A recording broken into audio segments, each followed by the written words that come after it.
Welcome back to Group Therapy. I'm one of your hosts, licensed clinical psychologist, Dr. Kristen Casey. I'm licensed psychologist, Dr. Jessica Rabon. I'm licensed psychologist, Dr. J. And I'm licensed clinical social worker, Kristen Gingrich. This week, we are talking all about self-esteem and self-confidence, which is an important topic. I think we could all relate to the idea of self-esteem and confidence. Maybe we have a lot of it. Maybe we have a little. Maybe there's untapped potential there. Regardless, we'll be chatting about the entire spectrum today. So settle in, take a seat, and welcome to Group Therapy. Last week, we were talking about movies and TV with mental health, and we asked you, give us a good example of mental health in TV, movies, and reality TV, and documentaries. So we wanted to make a list. There were so many good ones, and the major ones that you said were Ted Lasso. That came up a lot. It came up so much. Yeah. Perks of Being a Wallflower. Classic. Yep. And Ordinary People was another one. I love it. So let's jump into it. So I wanted to pose a question to all three of you. Where does low self-esteem come from? Like when you think of low self-esteem, where do you think it derives from? First reaction is like, my mother. I literally knew you were going to say, I knew it. We knew it was coming. I mean, you'd be like, I got it from my mama. But I do think a lot of it comes from childhood experiences, like parents, guardians, caregivers, school setting, like those early experiences really shape our level of self-esteem. No, I agree. Yeah, the early messages we get from people, 100%. Totally. I even think too, like you could get those messages, and if you kind of attach onto those and you believe them, then it becomes your reality, even growing up. I mean, I know it's so hard to shake. Or if you don't have anybody to challenge them. So whether you're seeing it too, like, I mean, we're all like 90s kids, early 2000s, where America's Next Top Model was like a thing. And like, you're getting those messages from like media and magazines. And if you don't have someone there to challenge it at home, even if they're not directly influencing that negativity, they're not also redirecting that negativity. They're not also trying to combat it as well, which was probably more like me, where I was seeing all of these things, but nobody was ever talking to me about self-esteem, self-love, how to treat myself or my body or anything like that. You know, what's interesting is that like I always observed my mom being so mean to herself, you know, like saying, oh, this doesn't fit me right. Or like, I don't like how I look. And my mom, like, if you've ever seen her, she is like the most beautiful person I've ever seen in my life. Like she's so gorgeous. And I think just those messages that she sent to herself, I like modeled those in so many ways when I was younger too. I was like, oh, like you could be very pretty, but like, oh my gosh, like you have to always be critical of those things, you know? I think it's easy to forget, like, what it was like to be like a 4 or 5, 6-year-old child in this world of like, what is this world? What is this life? I know there's like 20-year-old right now or 38-year-old listening to this and be like, I don't know what life is either, which is fair. But like when you're trying to figure out how you fit into this world and this life, like it's easy to forget when you get older, those early messages are weighted differently. Like, am I smart? Am I funny? Should I be quiet? Does my voice matter? I mean, you go on and on. Those early messages just carry such a significant weight and certainly impact your self-esteem more so than any other time period in your life. Well, and I think too, like when that starts to settle in, like in the little kids. So my niece the other day literally came out of her mouth. She's like, I'm so dumb. And she's almost 4. And I was like, Bubba, like, you're not dumb. You just made a mistake. Like, how can we fix this? And like, you know, she's 4. And, like, we think of 4-year-olds, like nothing, like them being like perfect little cherubs, like nothing is wrong with you. You're so and, you know, to hear that come out of a 4-year-old's mouth and like being like, wow, that's how she's seeing herself right now. When the reality is like, you're not dumb. You just made a mistake.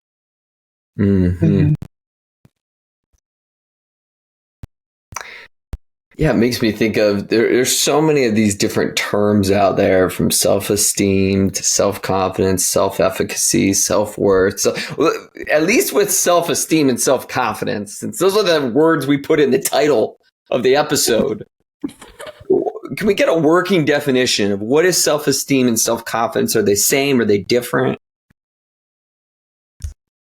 Jess, what does Merriam-Webster dictionary say? I literally actually have the definitions up, but I did the polls where I talked about this. So, I mean, I think a lot of people use them interchangeably, but self-esteem is really our self-appraisal of our self-worth and our value. So like those core things, where self-confidence is more of a belief in ourself and our abilities. And I think both can really impact one another. Like, if we have more self-confidence, our self-esteem may increase. If our self-esteem is in the toilet, we're probably not going to be self-confident. But I think a lot of people use them interchangeably. But that's how I kind of conceptualize, like, self-esteem, worth and value as a person. And self-confidence is more that abilities. But I would love to get anybody else's thoughts if they disagree or have additions to. I think the same thing. I've always thought of self-confidence as like not performance-based, but you could kind of measure it that way. You know, am I good at this? Do I feel like I'm meeting the mark here? You know, we could think about school and stuff like that. And then self-esteem is just you as a person. You know what I mean? And do I value myself? So I'm with you, Jess. I like that. Yeah, I read something preparing for this podcast that resonated of like, you can think of a professional athlete or an actor, actress, whoever. They might have very high self-confidence and very low self-esteem. Wow. They have very high confidence in their ability to perform their sport, you know, act or whatever, but they feel like they're not worthy. And so they are different. That is something, you know, we see a lot of out there. If people don't feel like they're worthy or they have that worth related to self-esteem, and self-esteem tends to be a lot harder to change versus increasing somebody's self-confidence. Exactly. I love what K10 said. It's more measurable. There's more concrete things you can do to increase your self-confidence and self-efficacy, which is related. But self-esteem is a lot trickier. The roots are a lot deeper. Yeah. And I think of self-esteem as much more like global. Like, you know, with self-confidence, you know, I might be really confident in my ability to, I don't know, do an intervention in the therapy room. But like, if you put me on a surfboard, if we're down in Florida with Justin, my self-confidence at that would be horrible because I've never done it before. I don't have the skills and experience. Where self-esteem, like everybody is already saying, I think of as definitely more global. And yes, like it can definitely, you know, waver, increase, decrease, but like I feel like it's not as situation specific as self-confidence can be for many people. No, absolutely. Totally. I guess a question I'm going to throw out to you all is, what areas of your life do you feel like you're pretty self-confident in? Wow. Nobody's ever asked me that before. Just throwing out the hard questions for you. I'm going to do it in evaluations, like psychological evaluations. I feel really confident in that. Like,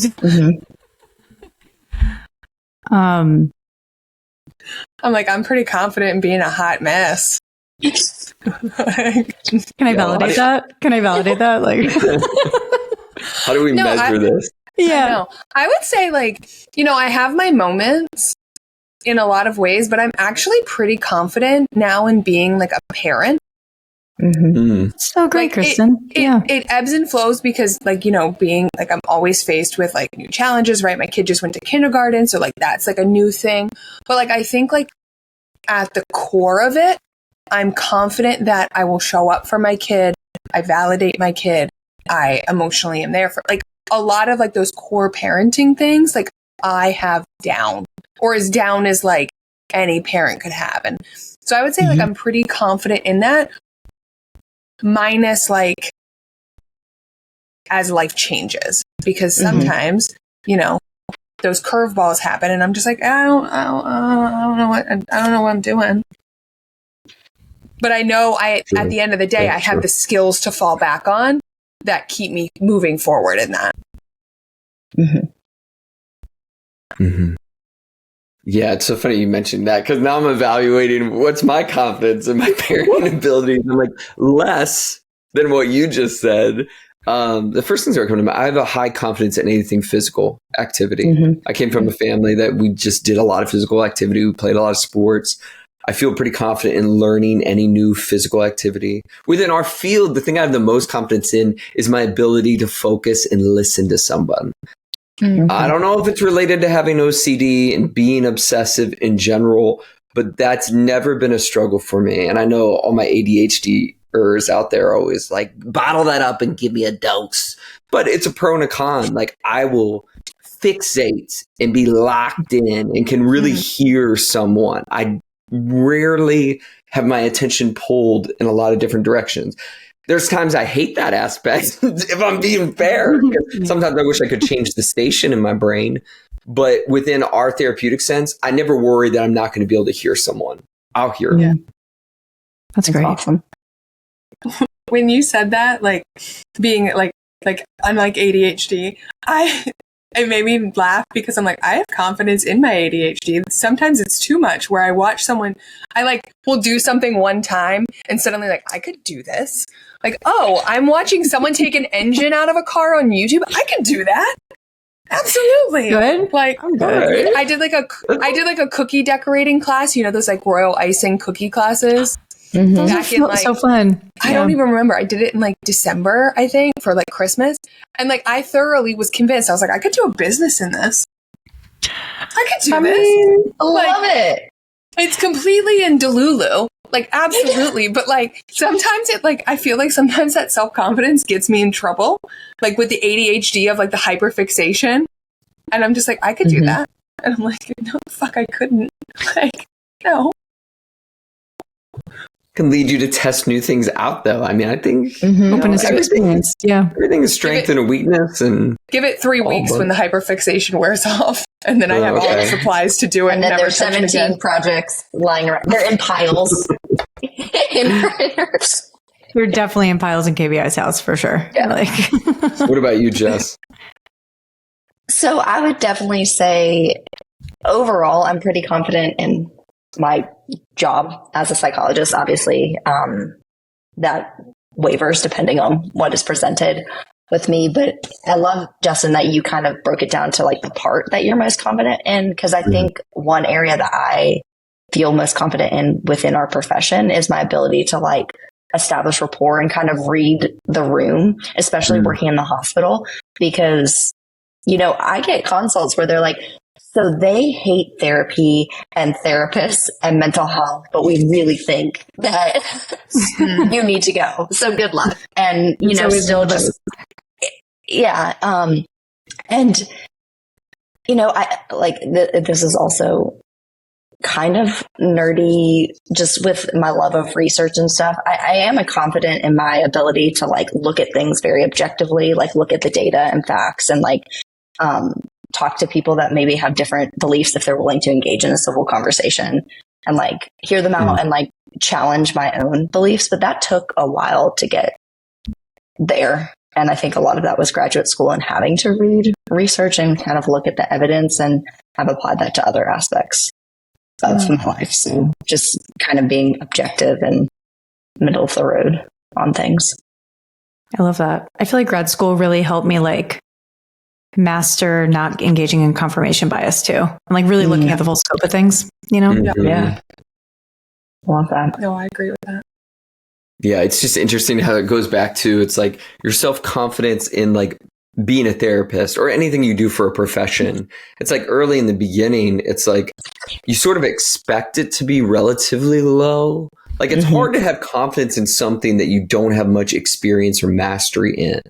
Yeah. You might have confidence in the belief sort of yourself, but sometimes, again, that belief is being fueled by self-esteem.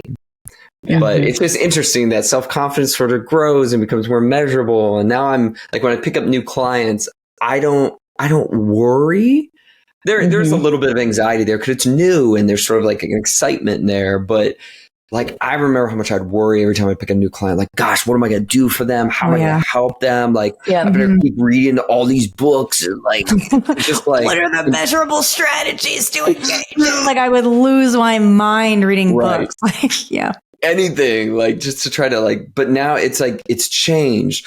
But when you see people with low self-esteem, again, that global aspect of, I'm just not worthy. It's a lot harder to get at it. I don't know if there's things that come to mind that you typically see in people with low self-esteem. I don't know if this is across the board, but a lot of the people that I work with who have low self-esteem, they tend to globalize their negative traits. Like they'll say like, oh, I'm a terrible student, even though they got an A in this one class and maybe they kind of bombed like one of their tests. You know what I mean? Like they'll use that as a crutch to say, I'm not really good at this, you know? And I think to our point, I mean, even if they're good at it, even if their abilities are really great, they still feel this sense of like negativity about themselves or like this lowness. And even if they've gained mastery, it seems to not help as much. At least that's what I've observed.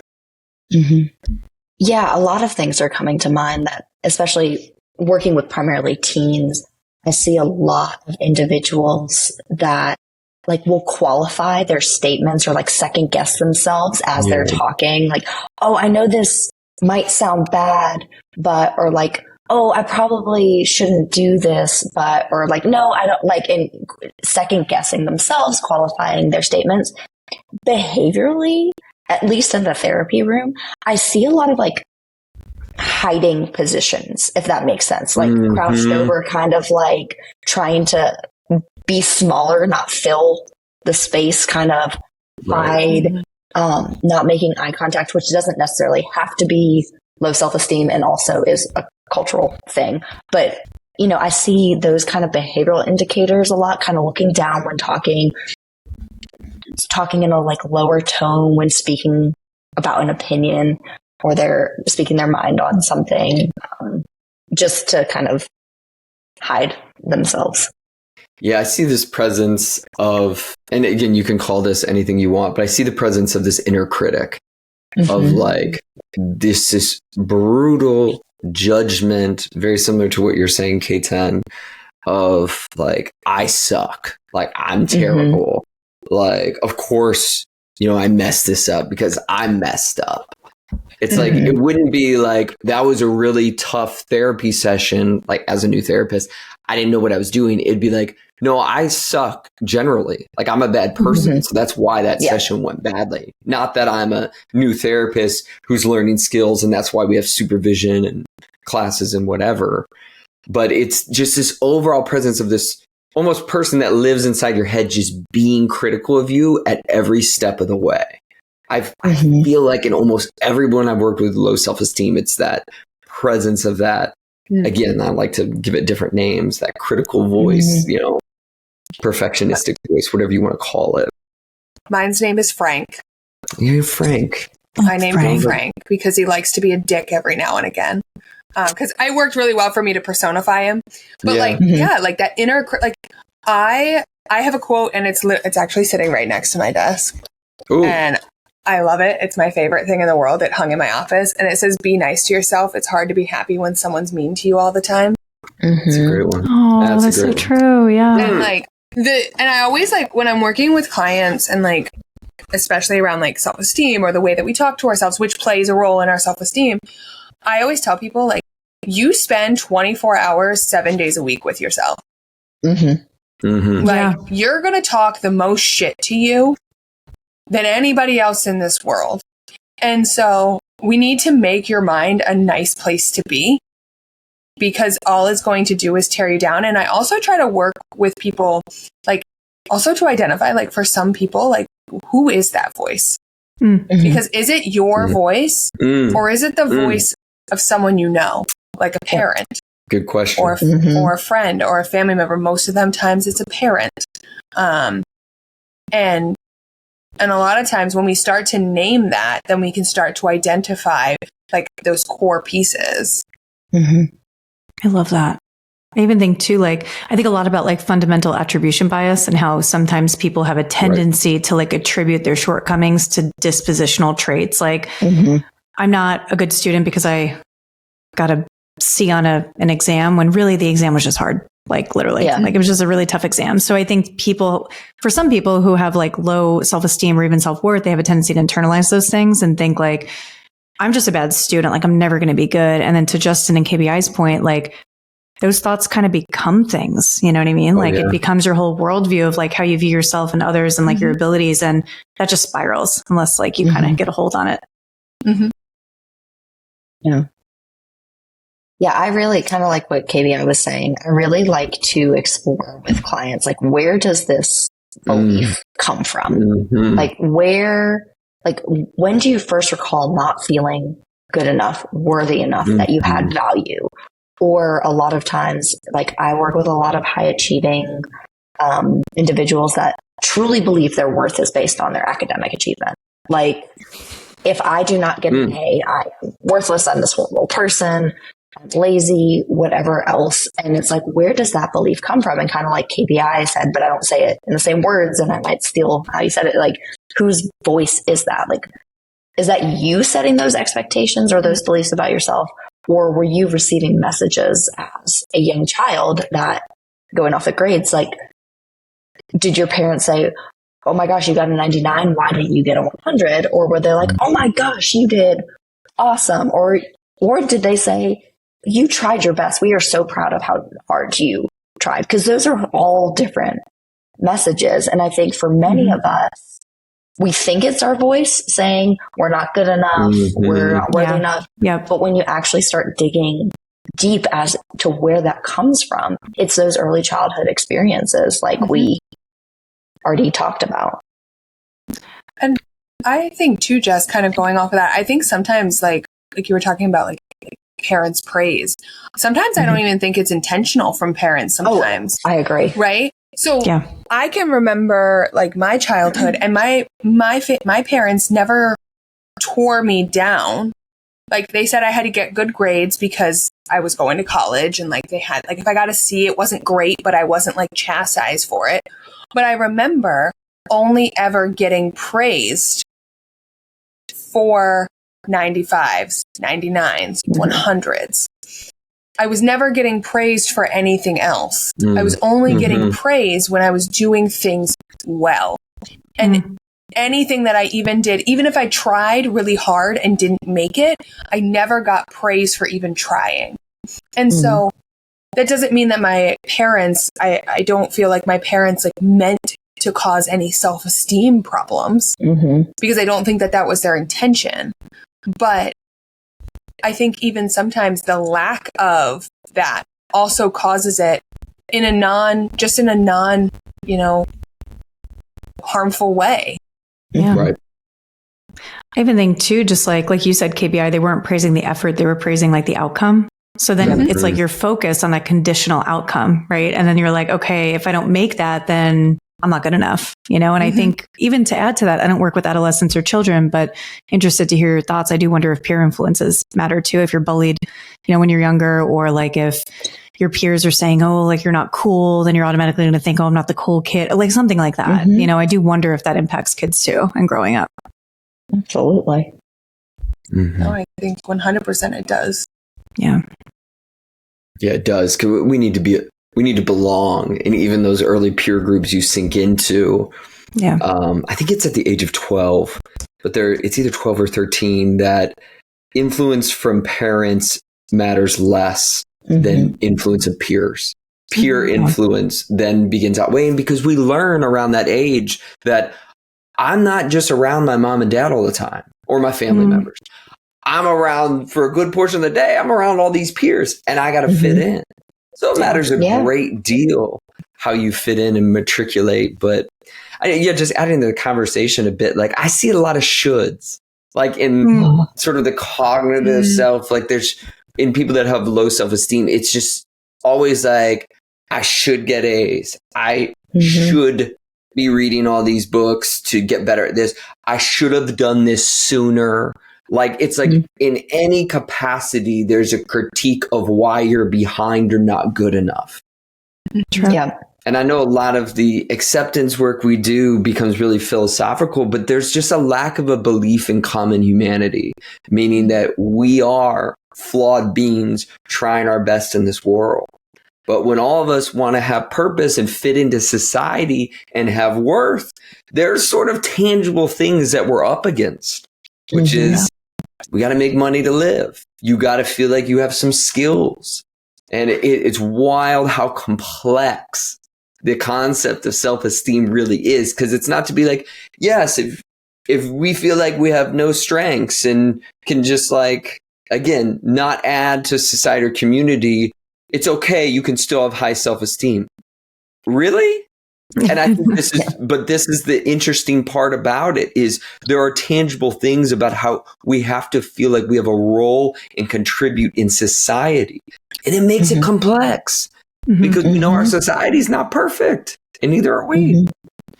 Yeah. And then you think about just like the systems too. Like, do I want to contribute to a system that constantly doesn't value me, right? Depending on the system that you're in and depending on where you lie in that system, right? So it's like, it's just so hard. And I think a lot of us get so performance based with things because that's the only thing we could really objectively measure, you know? I mean, and I know we might get into treatments and stuff, but I do think that like, I don't know, self-compassion goes a long way, but a lot of people don't think it matters, you know? And I really think we need to be able to do that because Justin, to your point, like if you're going to value somebody else and like their position in society and like what they have to offer, even if you just don't even think about what they do for a living, just them as a human, you have to view yourself that same way, you know, in order to kind of feel that for yourself. That's like one of my favorite things to ask clients, like when I hear them like shitting all over themselves, is like, is this something that you would say to your best friend? Right. Like, is this something you would even, I usually always follow it up with, is this something you would walk up to a stranger on the street and say?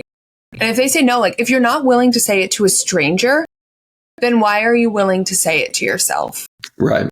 Right. Like, why do you get this free pass of getting shit on all the time, but you won't even say those words to your closest friend? Because you know that they're mean, you know that they're hurtful. And I know that there's a whole process that goes into that. I mean, that was me probably up until I was like 26. I had terrible, just all of that. And like, I was the worst at talking to myself. And it took so long to get out of that. But it's like, it's so hard. I had to start to realize like the things that I'm saying to myself, one, are not helpful in any capacity. They're not getting me to do anything. And two, they're nothing I would even mutter to a stranger. There are some things that I wouldn't even have said to my worst enemy that I was saying to myself. Like, yeah. And then those thoughts become things and then they affect your behavior. If we're just looking at CBT model, right? Like if you're thinking that you're not going to be good at anything or that you're not worthy, then you're not going to put yourself out there and be open to experience and ask that person on a date, like whatever it is, you know, you're just not going to do those things because you seriously think that you're nobody or that you're not worthy. Well, in KBI, you said something about you had those thoughts and they weren't helping you do anything. And I think there's this like false notion out there. If we're just like hard on ourselves, we're suddenly somehow going to be more motivated to change. But that's not true. Because if we're telling ourselves like you're worthless, or if we go back to self-confidence, like, oh, you have a presentation and you're going to screw it up, like that's not going to make you prep for it more. That's going to make you be like, well, if I'm going to be a screw up anyway, why would I even try to do it? And I always say too, like there's a balance in a little bit. Like I always say, like you should always be a little bit critical of yourself. You should always have that piece. But again, like where is that falling on how it's making you feel? Is it actually motivating you to do something a little bit different? So you can use that self-criticism to help motivate you to do something better or different. But if you're saying it in a way that's dragging you down, right, then that's not helpful. I think that's the hard part I agree totally. And that's a hard part for a lot of people to let go of because it's what they know. Exactly like you shared with feeling like your worth was really tied into academics. the thing I hear all the time, and maybe y'all hear it too, is like, well, if I'm not hard on myself, I'm just going to fail out of school. Like that, I won't even be here and be making it. But it's hard to envision treating yourself differently and philosophically looking at yourself differently, of someone with value who's allowed to make mistakes and figure it out as we go.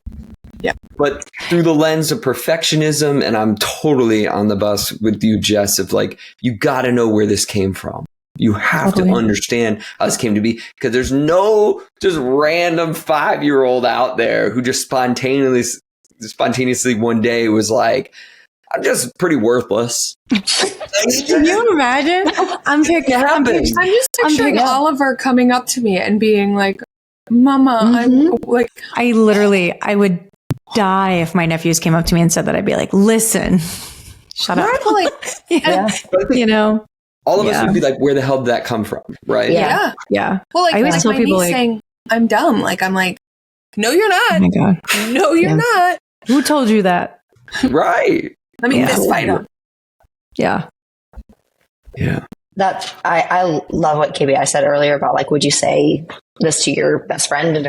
And I used to say that all the time. And I don't have any clients currently that have kids. But when I worked with adults, I would say, would you say this to your child? Or I asked my teens, would you say this to your younger self? Because some people will be like, yeah, I would tell my best friend. And so, like, you're like, I'm going to shoot you wouldn't say these things to the child. And Justin bringing that up just made me, because like, can you imagine a 5-year-old being like, I am worthless? What the or hell? Like, I have no value. No, it like breaks your heart. So, like, I think of that and I use that on myself. Like, would I say this to my daughter? Would I say this to my younger self? Like, no. No, I would not. And we were all those children at one point. Yeah, that's right. Like, we are still those children. We're just bigger people that have to pay taxes. And some of us still dress the same. You know what I'm saying? If you're watching the video, you know. If you're listening to audio, you're like, what the hell is he talking about? Well, go to Spotify and click on the video right now. Check the vid. All you gotta see is me showing off my shirt. That's all I gotta say. I love that. Now you just need some Dino Nuggets and you're totally set. Like, you're totally set. Like, but that, like, oh man, but this makes me think like this. I know. I want Dino Nuggets. They're so good. Like, I'm not gonna lie. Like, I have them for my nephews, but I eat them and I don't tell them about it. And they're like, Aunt KT. They call me Aunt KT. They're like, where are the Dino Nuggets? I'm like, I don't know, honey. Like, not sure where they went. I fucking ate them the dogs ate them. Whoops! It's me. My inner child needs it. You know what else our inner child always needs? That's what I was going to transition with. Like little scholar shorts. I don't know if they're inner child. You know what? Jess is always confident in. Oh, there ain't no doubt. Oh, that's a better transition. Yeah. Ain't no doubt about that. So, the question I'm going to pose to you all, because we talked about self-esteem, self-confidence, kind of how they're related. How do you think self-esteem is related to empathy and satisfaction in life, with life in adolescence? Justin's like nodding. Yeah, I correlated positively. For both. So you said satisfaction with life and empathy. Yeah, I would say for both. Any other thoughts? I feel like it'd be this. Probably just a trick question, but I'm just going to go with the same thing because that's where my mind went initially, and then like it's Jess. I feel like she's going to throw like a little oddball out here, but I'm just going to just like stop mind reading. Yeah. Okay. So this was a study from January 2023. So first one looking at gender differences, and they only looked at male and female. Female participants had higher empathy and self-esteem scores, but male participants had higher satisfaction with life scores overall. And that kind of surprised me that females had higher self-esteem. Wow. Overall. And then empathy was found to be more strongly correlated with self-esteem than satisfaction with life. And self-esteem and satisfaction with life were found to be positively correlated. So what you said, Justin. Also, interestingly, so self-esteem was found to mediate the relationship between empathy and satisfaction with life. So it suggested, the study by itself, empathy actually had no significant effect on satisfaction with life. But once we added the variable of self-esteem, the relationship was significant. So empathy had a positive relationship with self-esteem. If you're more empathetic, you had higher self-esteem, which in turn had a positive relation with satisfaction with life. Mm-hmm. So if you're more empathetic, then you, just based on these studies, obviously, like the confounding variables and like the sample size and all that, that you'll have more experiences of increased satisfaction of life if you're more empathetic. With self-esteem. With self-esteem. If you don't have self-esteem. If you don't have the self-esteem, there's no relation. Think about that. You could be, I think that makes sense, because you could be really empathetic and still think you're shit. Right. But if you think I'm worthy, it's likely, it would. There it is. Okay. It would mean that you have better satisfaction. It starts with how you feel about yourself. Yeah. Mm-hmm. Like, you got to feel worthy, which makes sense to me. You got to feel good about you. Mm-hmm. Yeah. Even though we love a good empathetic person, that person may still hate themselves. Mm-hmm. Yeah, because you don't have to love yourself to be empathetic. You know, correct. I mean, that makes a lot of sense now. Okay, I'm following. Wow. Yeah, and according to this study, I was just going to say, empathy alone isn't going to suddenly make your life more satisfying. No. Mm-hmm. What were you going to say, Justin? I cut you off. I was just going to say, how many people do we know in this profession? You don't got to drop names, but they're very empathetic, and they have low self-esteem. You could tell. Yeah. For sure. For sure. And I'm glad they're in the profession. I'm not saying anything like that, but I'm saying you see that a lot of healers. They're great with people and the externalizing, but when it comes to how they feel about themselves, nope. Yeah. That was a really good point, Justin. I like that. Every now and then I just pull some shit out. Just drop some good bombs. Be nice. We all get it a lot. You know what else we get? You don't. Them polls, baby, let's go. So I did the polls this week. Wow. So we get double Jess. Wow. I know, and I was about to go over talking, so I could pull. Fancy.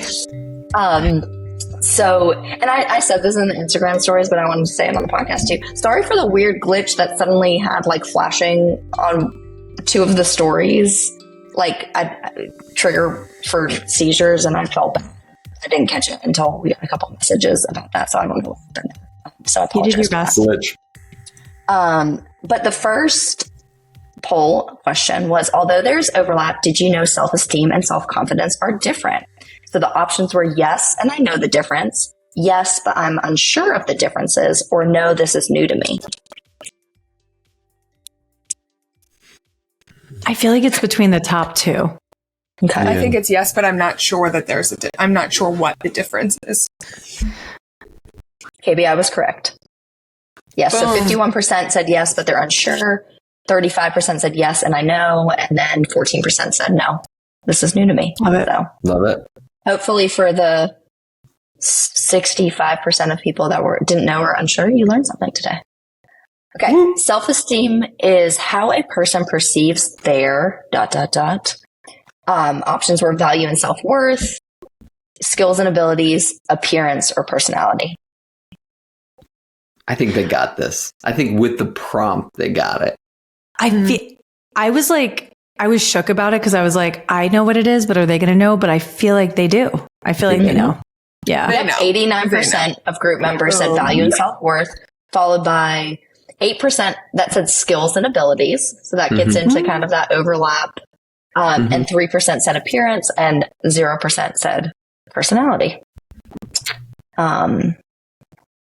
Self-confidence is the belief in your performance on a task, your value and your worth, yourself and your abilities, or your appearance. I feel like they got it too. I don't know. I have faith in our group members. Yep. Yeah. Our group members did get it. 74% said yourself and your abilities, but this one was actually kind of more spread out. So 12% said your performance on a task, which was kind of a trick question. I felt like I was back in grad school. I mean, like, which one is the most correct answer? Which is the rightest answer here? Oh my God. 11% said your value and your worth, and 3% said your appearance. And that's something we haven't even touched on. Maybe we will in one questions, but the link with some stuff. Okay. How would you rate your self-esteem? High, average, low, or it varies? Varies. Yeah. Gut I want to feeling. say average. KBI, what do you say? Low was the number one from our group members. 51% of our group members said no, followed by 33% said average, 13% said varies, but 3% of our group members said they have high self-esteem. All right. I want to give the low. And then I asked, what areas of your life do you feel most confident? And so we got a ton of responses. A lot of people said work or their job. Mm-hmm. This person said marching band or pool league. That's cool. That's unique. That's unique. I like it. Love it. My ability to make good choices. Okay. Knowing random facts. I feel like that is a really good skill. Was that K10? Listening? No. It was not. I don't know random creativity. Oh, I love this one. Nursing. I'm a damn good nurse for my patients. Look at that confidence. Let's go. Let's go. My ability to manage a household. I like that. Taking care of my cats. Being a dog mom. Mm-hmm. Anytime I get to play music. I know deep down that I'm a good person with a good heart. The rest doesn't matter. Oh, I'm gonna bawl my fucking eyes out. Stop saying good stuff. That's some. I'm hearing some self-esteem coming out there. I love that. Yeah. Emotional intelligence, academic performance. We got a lot of really great responses. So, oh my God, I love it. I know, that was great. Know what else is great? We all know it. Jess is like on the transition game tonight. Trying. She's running the whole podcast so far. So Jess is the podcast. Yeah, it's a podcast. We're just along for the ride. Welcome to Jess Therapy. Welcome to Dr. Jess Central. Settle in. Get your research and. Yeah, we always love your questions. Gosh, we love the participation in the polls. We love everything that you do. All right, maybe I'm trying to get to your self-esteem a little bit. But hey, we're glad you're here with us asking these great questions. Kara from Arizona. How does early childhood trauma or complex trauma affect self-esteem and self-confidence? That's a great question, Kara. Excellent. If I'm thinking of PTSD, like not all trauma, like if I'm just thinking about PTSD in general, and then I think of complex trauma on top of that, I just think when you experience a trauma, y'all could disagree with me. I feel like the thoughts and beliefs and feelings that you have about yourself and the world change based on that trauma. So that trauma might actually impact the way that you see yourself. And if it impacts the way you see yourself, then if it's negative, that might affect self-esteem. It might also affect confidence too, if that trauma was related to something that was performance-based or something that you thought that you were good at. Just say you were an avid skateboarder or something like that, and there was a trauma related to that. You might be hesitant to get on that skateboard again. Mm-hmm. I think sometimes, again, for many people that I've worked with, I can't say all, but it really does fuck with that, because there's a part that makes you feel like maybe you deserved it. Mm-hmm. That there's something inherently bad about you that deserved, especially with a lot of the clients and the people that I've met over the years who've experienced physical abuse. Mm-hmm. They've created this narrative that I was a bad kid, so I deserved to be abused. No child deserves to be abused. No person deserves to be abused. But I think trauma, it really rewrites that narrative inside of us.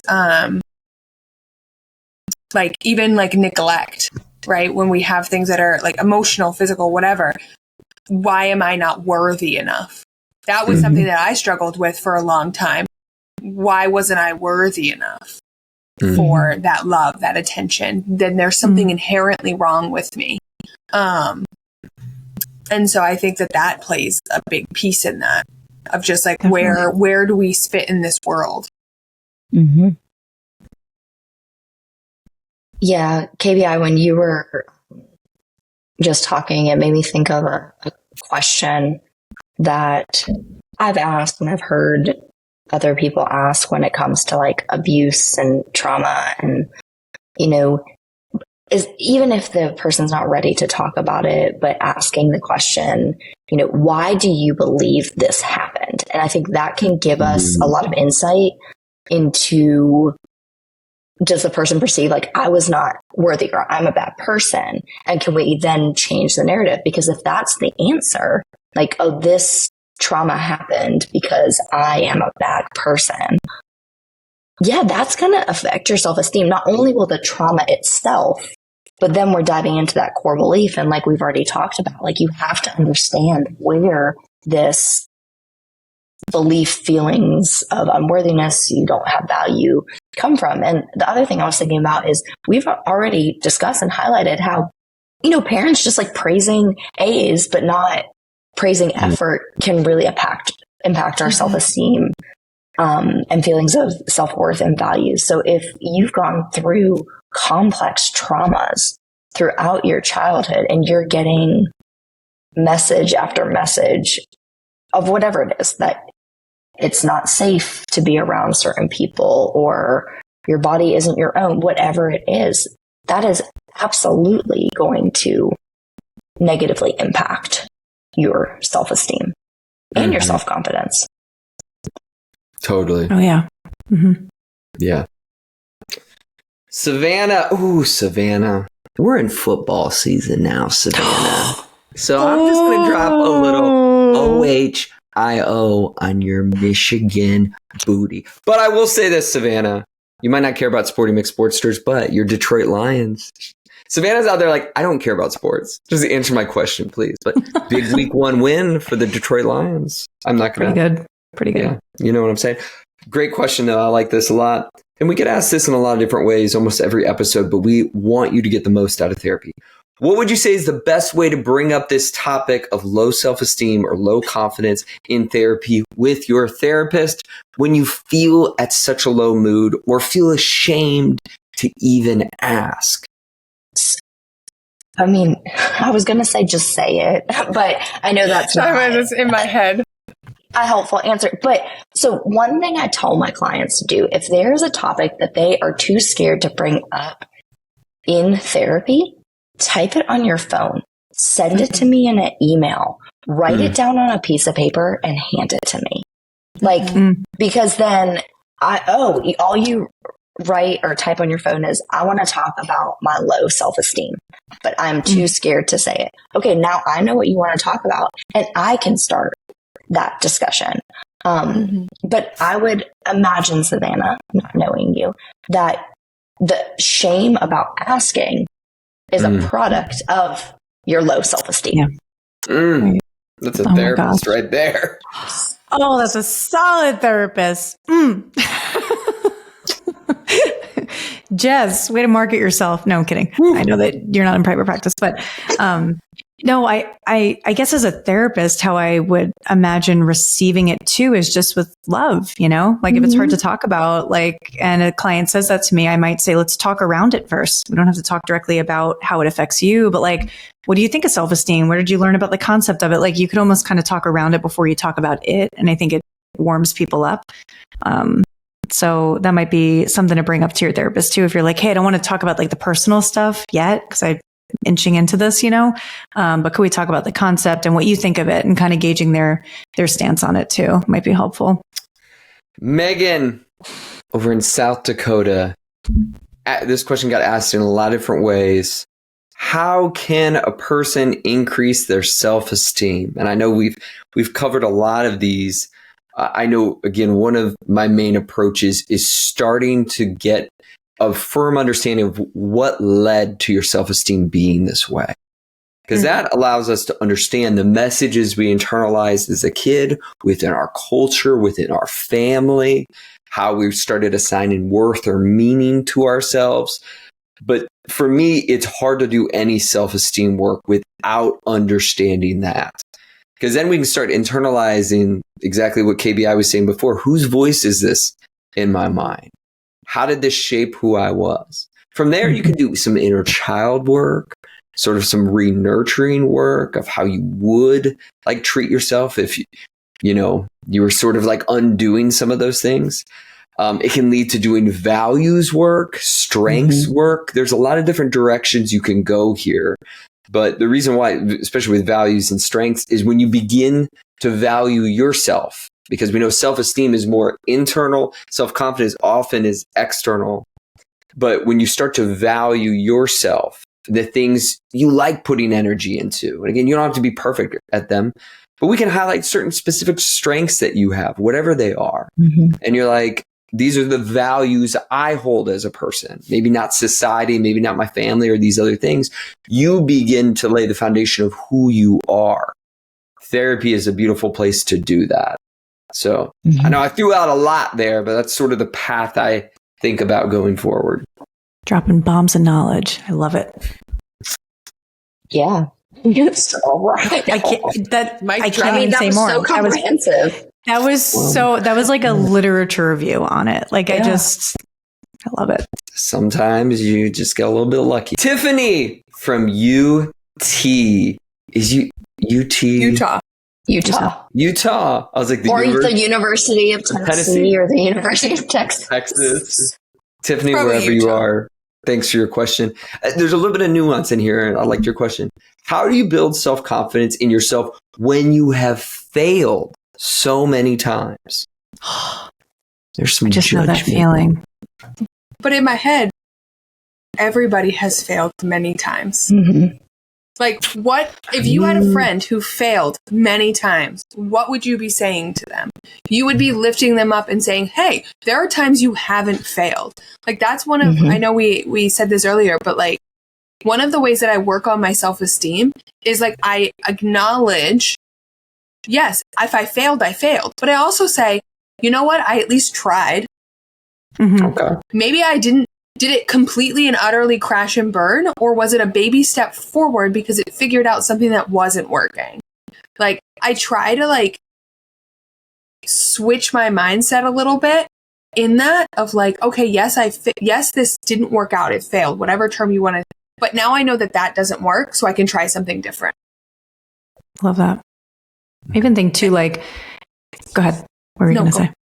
I was going to say with confidence too, I kind of try to focus on the process rather than the outcome. So even if objectively speaking, you're not winning, it's a matter of the relationship that you have with yourself while you're failing that actually builds the confidence. And you gain mastery in things when you say, hey, got to get a couple of L's to get a couple of W's. You know what I mean? Like, and really kind of working yourself through that. But you could fail a bunch of times and still feel this sense of, I'll get it next time. It's not so bad, all that stuff. But you have to almost, in my mind, I think the things that I became good at, I failed a bunch of times before I got really good at them. And I feel like you almost have to go through a process like that and say, I'm not going to win all of them. And if I focus on winning all of them, then I'm just focusing on perfection, which is literally not even going to exist for me, depending on what it is.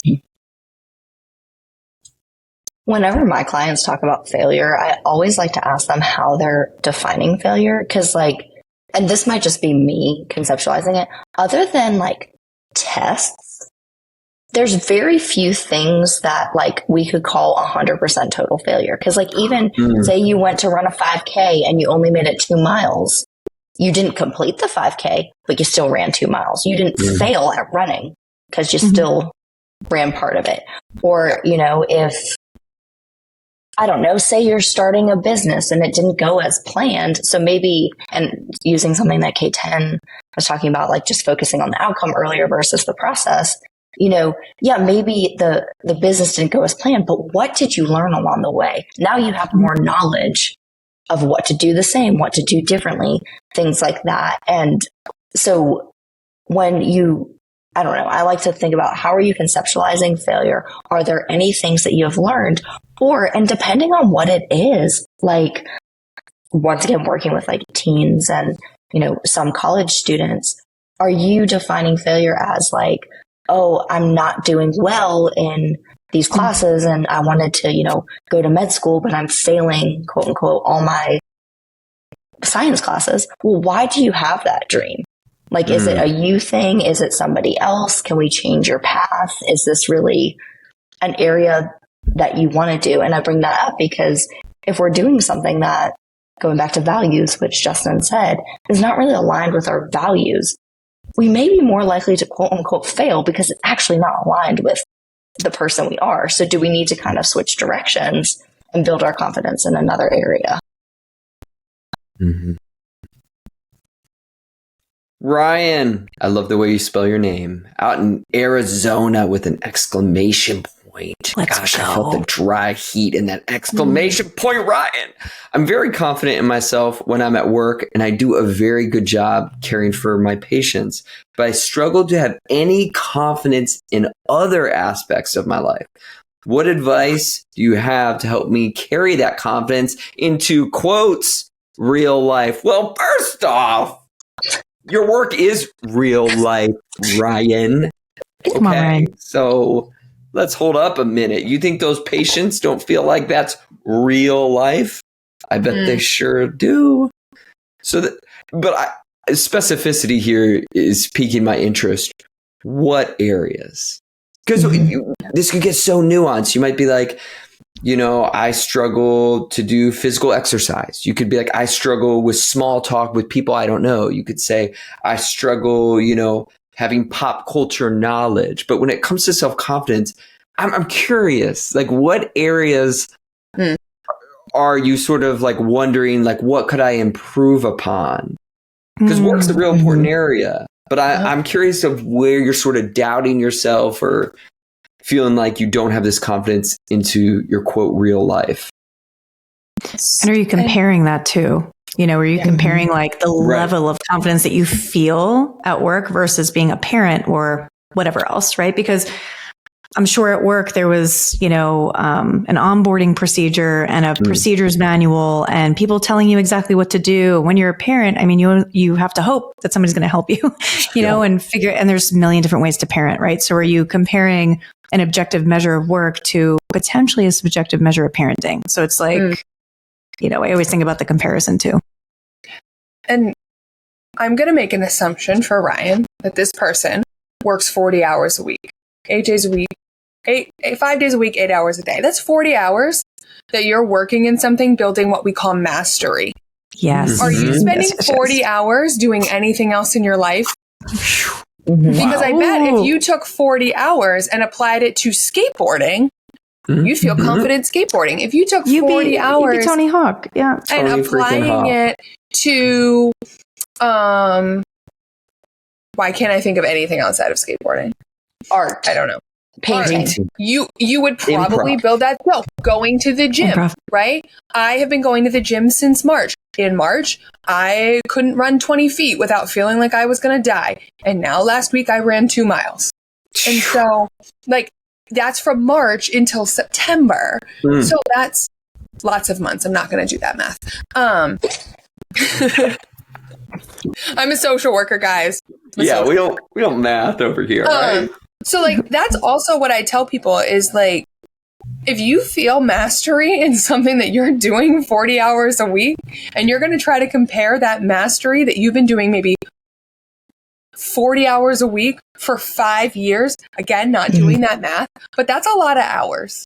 I think Malcolm Gladwell says it's 10,000 hours to be considered an expert. I think it's like 10,000. I'm pretty, do not quote me on, I could even have the person wrong. I'm quoting you right now, actually. I'm writing it down. I'm going to tattoo it on my forehead. Episode. Yeah. I'm going to call Malcolm. I think it's Malcolm Gladwell. But again, it's also about how much time are you spending doing something else? Because of course, again, the more time we spend in something, the more confident we're going to be in it. That's right. Well, and I'm glad you brought that up, KBI, because the thing about, I think of one of the main difference with self-confidence and self-esteem is with self-confidence, you can practice the thing over and over again to increase yourself to be more confident. Like, yes, you can practice with self-esteem, like talking to yourself, things like that. But I feel like really tackling self-esteem is more of a process. But I love exactly what you said. It's, you know, if you need to be more confident in like your social skills, practice those things. Yeah. Because that's how you're going to get better and build your confidence. And going back to our last question about failure, you might make mistakes, and that's okay, because then you learn from those mistakes and you can be like, oh, heck, I'm not doing that again. So I know what to avoid. But now I also feel, you know, more confident. I can think of so many clients I've worked on that really have not had confidence in their social skills. And, you know, we talk about tangible things to practice, but KBI, you're just full of nuggets tonight that I'm stealing from you. So I'm going to steal the. Yeah, you're on one tonight. I love it. Whether they're Nuggets. Wisdom nuggets or chicken nuggets, either or. They gotta be Nuggets. Dino Nuggets. You know, any form of chicken tendies, chicken nuggies, solid. Chicken strips. Don't forget about our strips over here. We're not going to talk about chicken wings. I don't want to discriminate. Conversation, but We know where we stand. Y'all are wrong. Anonymous, up in Canada. Pretty much my whole life, I've been told subtly and unsubtly that I'm not good enough. Even as an adult, I have a super hard time trusting myself in most things, from my career to my relationships. Do you have any tips on unlearning those messages and learning to trust myself more? Anonymous, I just love that you're interested in trusting yourself more. You know, I love that. Yeah, because I think, I don't know, as humans, I think we discount our intuition and our gut feeling because we're like, oh, I'm overthinking or I'm not good enough and all this stuff. But that's the one thing that you could probably rely on more if you kind of tap into it.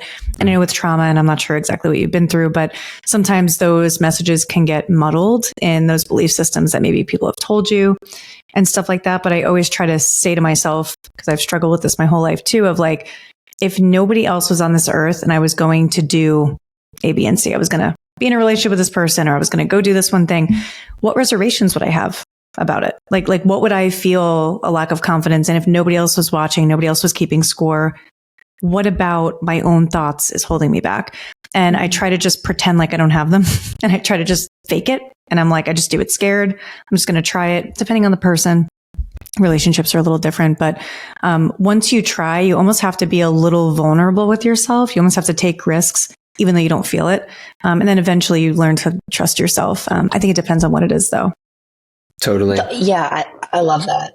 The only thing I would add, if therapy is accessible to you, this would be a really good thing to process with like an unbiased individual. And I know we talk on this podcast all the time that therapy is not always as accessible, but like the therapist can not only be a sounding board for you, but like ask you some challenging questions. You can do this with yourself as well. And the only other thing I would add is like taking baby steps in trust. Like technically when you're choosing if you want Dino chicken nuggies over chicken strips, you're trusting your judgment on the front. And like identifying those as, I know that sounds silly, but like I am sure there are small things that you do trust yourself in. But if we don't acknowledge that as trusting ourselves, we feel like we're starting from ground zero. Can we just throw out there, when it comes to chicken nuggies, are we like a honey mustard crowd? Are we barbecue? Are we ketchup? I just kind of... Ketchup all day, every day. I never thought this would come up, and I'm pumped. Honey mustard all day. Honey mustard? I make my own honey mustard. I'm obsessed. It's so good. Oh, we're once again on the same side. I'm anti-ketchup. Jess, if you say ketchup, we'll just know where the lines are. No, so a thing about me, I'm a huge condiment person. So what I dip my chicken nuggets in depends on my mood.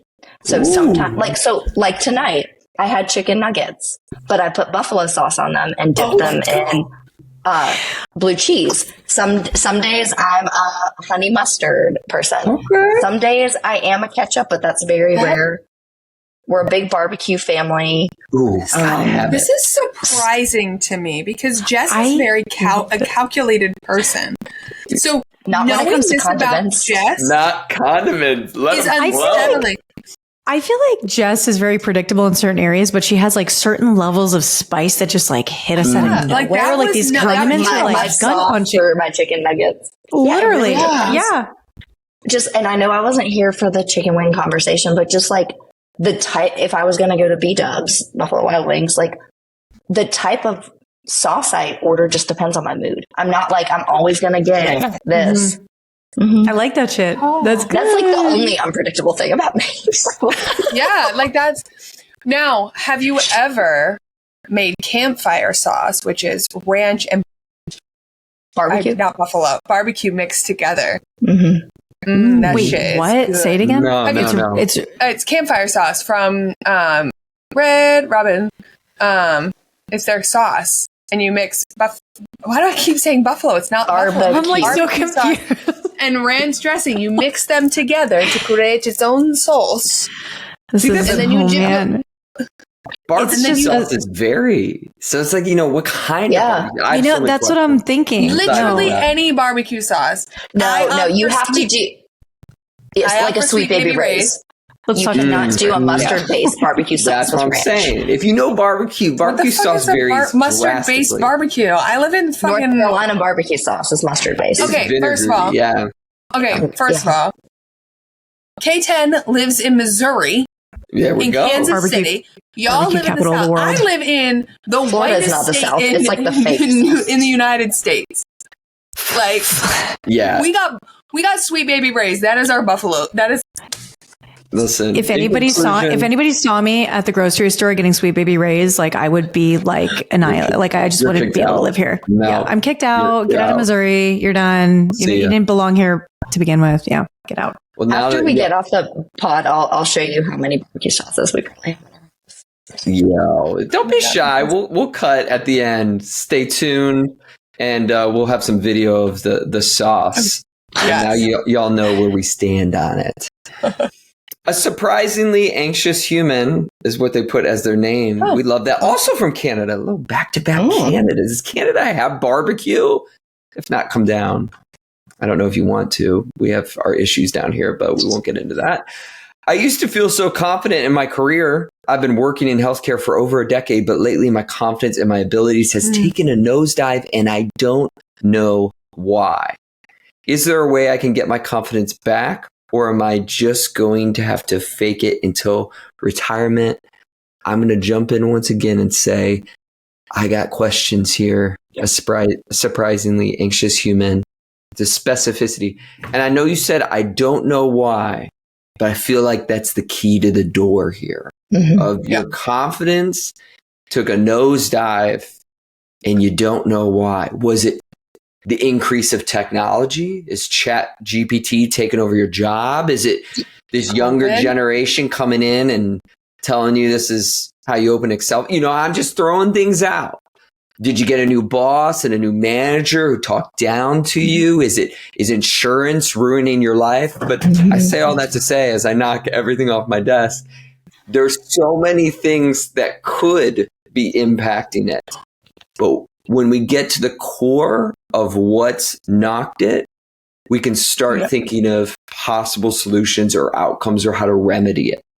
But if we don't know how you went from confident to sort of not, it's a mystery. And again, in therapy, I would be on this trail with you. Like, let's explore all the things. Tell me when you first started to notice you didn't quite feel as confident at your job. Like I would be so curious about this. Did they say what their job was? They've been in healthcare. So a part of me, like, I just want to know when that set in, because I know for, right when COVID happened, I was not confident.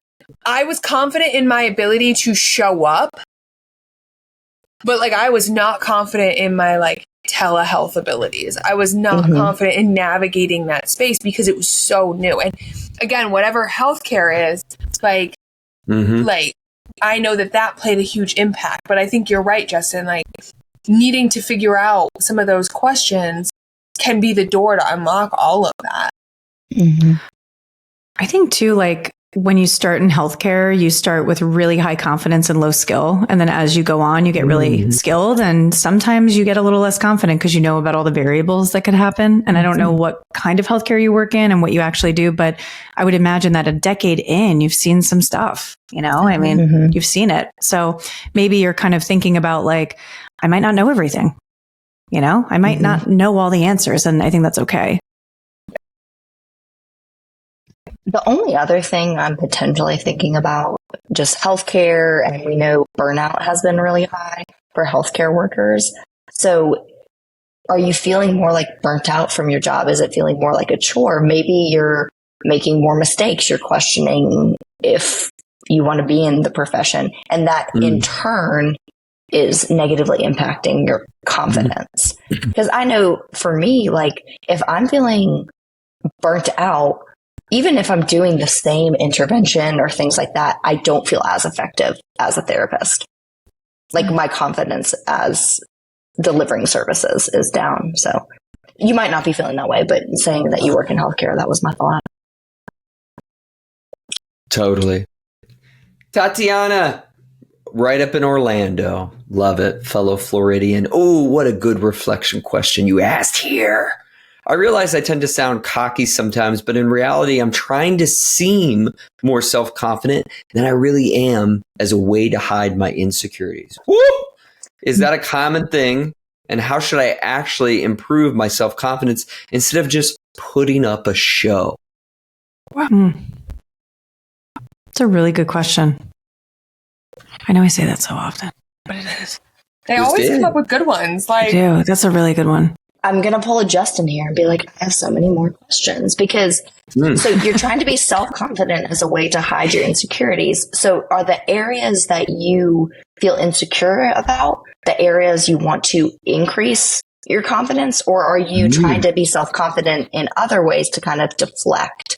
Because I think my answer would be different for those, because if you're trying to basically fake it till you make it about your insecurities, identify what those insecurities are, kind of what we've already said. Where does that come from? And I can't answer that from you. Or are you just trying to deflect from the insecurities? Because honestly, with that, I feel like you can build confidence in other areas and it will more minimize the impact of those insecurities. And or people don't know you're insecure about things because you have self-confidence in other areas, or unless you tell them. I don't know if any of that made sense. Those were my rambling thoughts that came to my head. No, it does. Because I think too, like, I don't know. I think confidence sometimes is something that you do, not necessarily something that you feel all the time. Like you can show up and just do your thing, you know, and just kind of like go through the motions.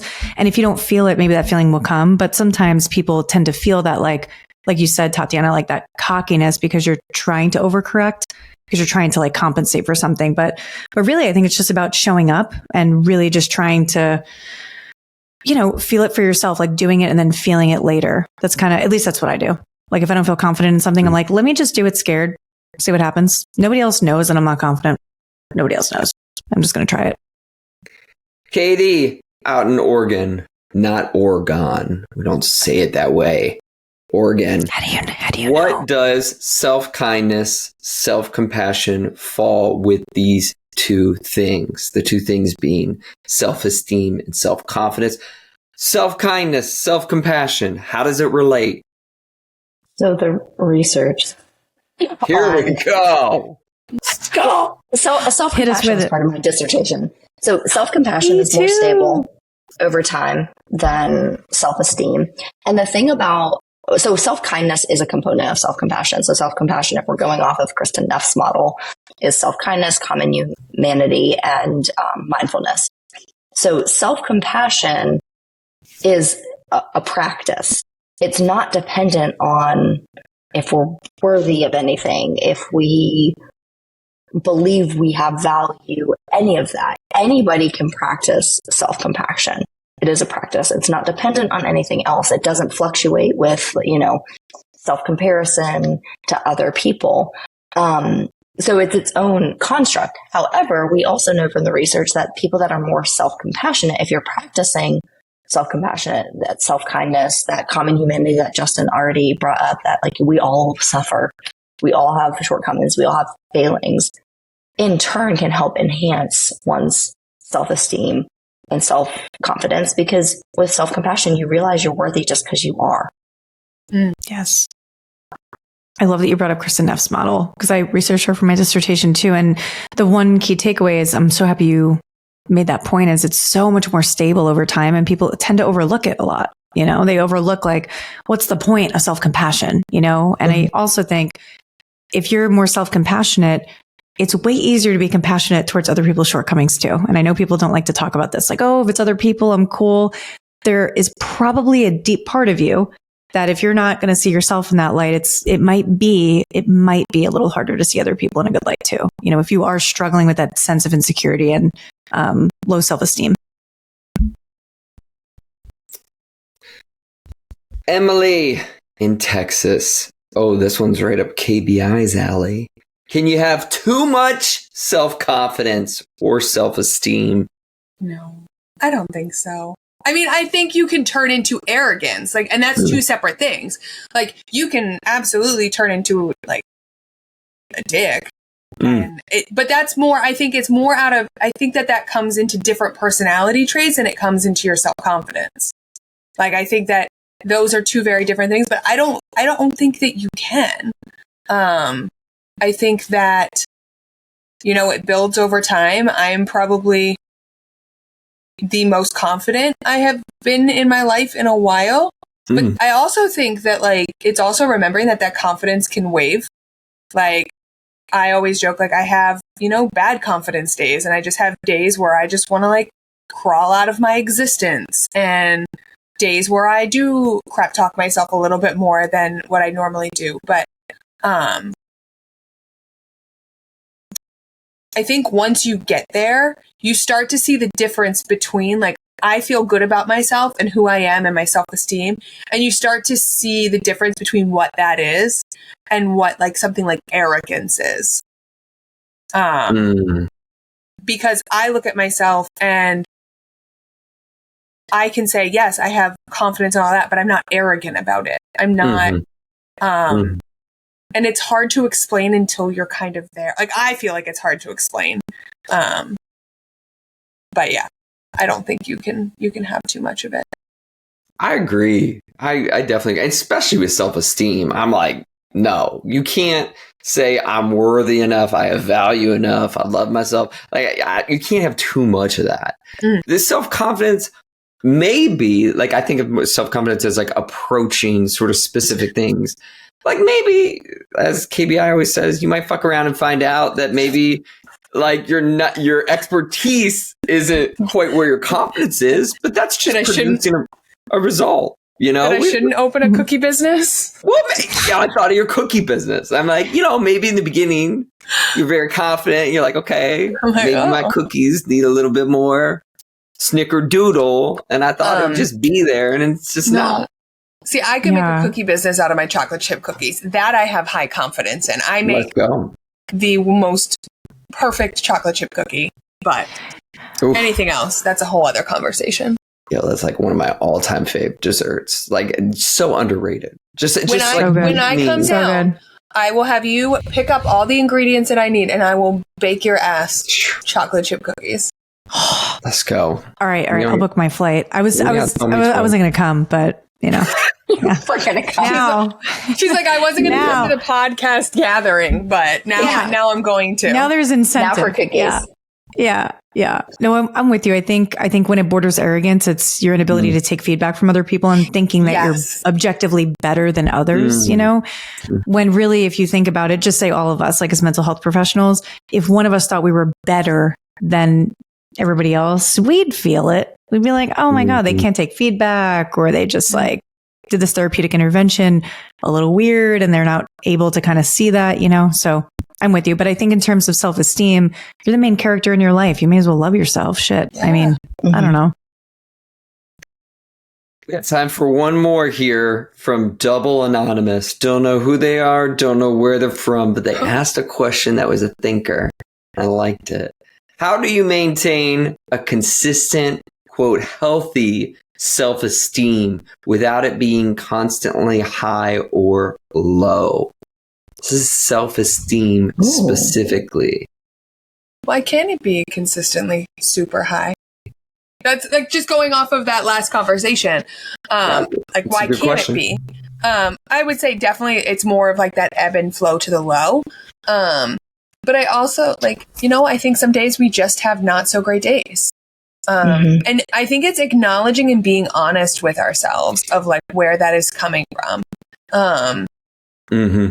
And like acknowledging that just because you have a bad day in your self-esteem, that it doesn't mean that overall your self-esteem sucks.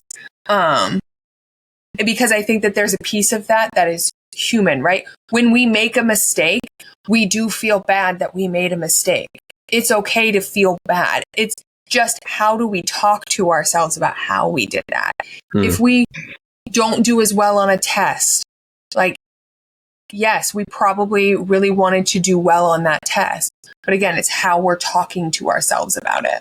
Yeah, I agree. I definitely, again, don't think self-esteem can be high. I think you're going to see more fluctuations in self-confidence because, again, it's about the specific thing you're sort of thinking about it, putting your energy into.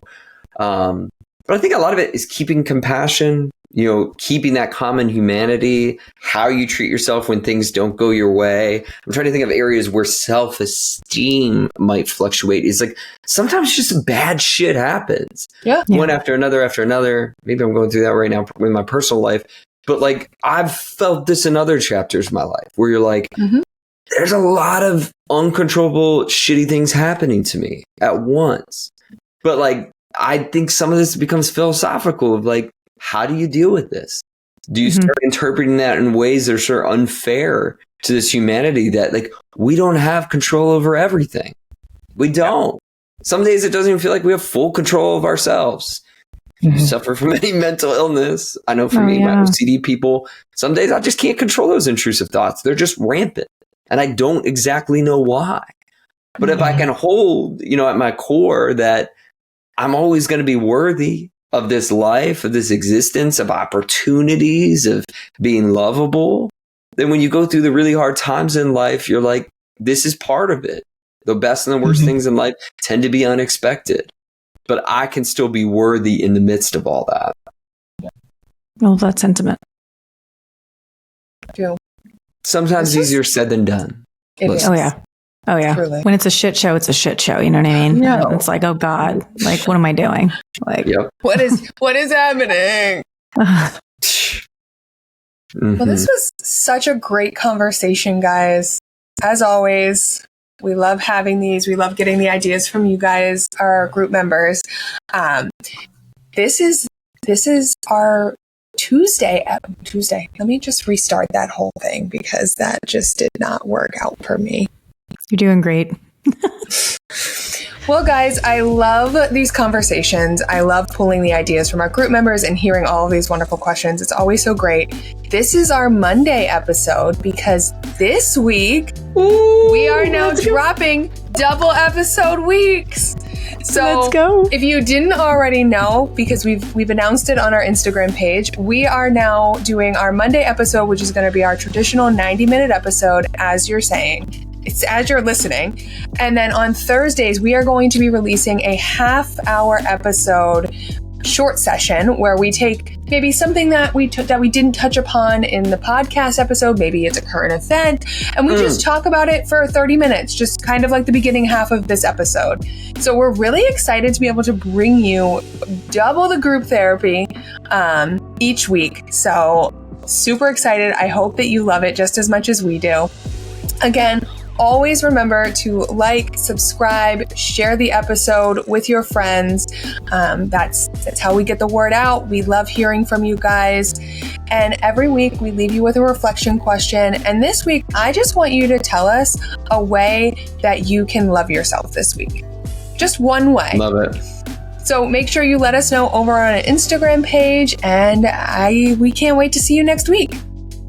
Bye. Bye, guys. Bye. Peace.